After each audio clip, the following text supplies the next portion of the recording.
بسم اللہ الرحمن الرحیم۔ السلام علیکم دوستو، آج کل آپ دیکھ رہے ہیں بے لگام شیعہ ذاکرین کس طرح صحابہ کرام علیہم رضوان کی گستاخیاں کر رہے ہیں۔ یہاں تک کہ شیعہ ذاکر آصف علوی نے حضرت سیدنا ابو بکر صدیق رضی اللہ تعالی عنہ پر نعوذ باللہ کفر کا فتویٰ لگایا، اور وہ بھی اسلام آباد میں بیٹھ کے۔ تو حکومت کب ایکشن لے گی؟ اسلام آباد میں بیٹھ کر یہ تفرقہ بازی کس طرح پھیلا رہے ہیں، اور صحابہ کرام علیہ رضوان کو کس طرح کافر کہہ رہے ہیں، اور وہ صحابی جس کے بارے میں اور جس کی صحابیت قرآن میں ہے۔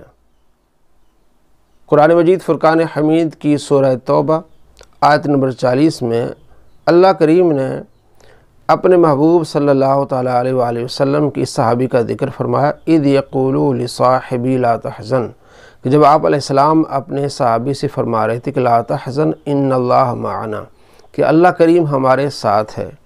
شیعہ کتب کو اٹھا کے دیکھیں، اہل سنت کی کتابوں کو اٹھا کے دیکھیں، اذ یقول لصاحب ہی، اپنے صاحب سے، اپنے ساتھی سے، اپنی صحابی سے جو آپ علیہ السلام ارشاد فرما رہے تھے، اس سے مراد تمام شیعہ علماء اور اہل سنت کے علماء فرماتے ہیں کہ اس سے مراد حضرت ابو بکر صدیق رضی اللہ تعالیٰ عنہ ہے۔ تو جس کی صحابیت قرآن سے ثابت ہے اس کو کافر کہنا کیا یہ کفر نہیں ہے؟ کیونکہ یہ قرآن کا انکار ہے، اور وہ لوگ اسلام آباد میں بیٹھ کے سیدنا ابو بکر صدیق رضی اللہ تعالیٰ عنہ پر کفر کے فتوے لگا رہے ہیں۔ کیا حکومت ایکشن نہیں لے گی؟ حکومت کیا کر رہی؟ جب پانی سر سے گزر جائے گا پھر حکومت ایکشن لے گی، اور ان لوگوں پر بھی ایکشن ہونا چاہیے جو یہ کہتے ہیں کہ صحابہ کرام علیہ رضوان کو کافر کہنے والے کافر نہیں ہیں۔ جیسے انجینئر مرزا صاحب ہیں، وہ کہتے ہیں کہ اگر کوئی صحابی کو کافر کہتا ہے تو ہم اس کو کافر نہیں کہیں گے۔ بھائی قرآن مجید فرقان حمید میں حضرت ابو بکر صدیق رضی اللہ تعالیٰ عنہ کی صحابیت ہے، ثابت ہے قرآن سے، تو حضرت ابو بکر صدیق رضی اللہ تعالیٰ عنہ کی صحابیت کا انکار کرنا قرآن پاک کی آیت کا انکار ہے۔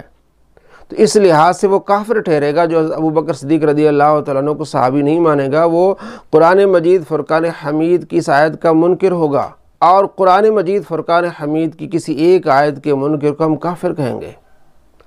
تو ان گستاخوں کو پکڑا جائے، اور ان گستاخوں کے جو سپورٹر ہیں مرزا جہلمی جیسے، ان کو پکڑا جائے، ان کو کیفر کردار تک پہنچایا جائے۔ ایسا نہ ہو کہ کل مسائل بڑھ جائیں، حالات بڑھ جائیں، اور پھر حکومت ایکشن لے۔ حکومت کو چاہیے کہ وقت پر ایکشن لے، اور وہ بھی تمہارے ناک کے نیچے یہ کفر کے فتوے لگ رہے ہیں۔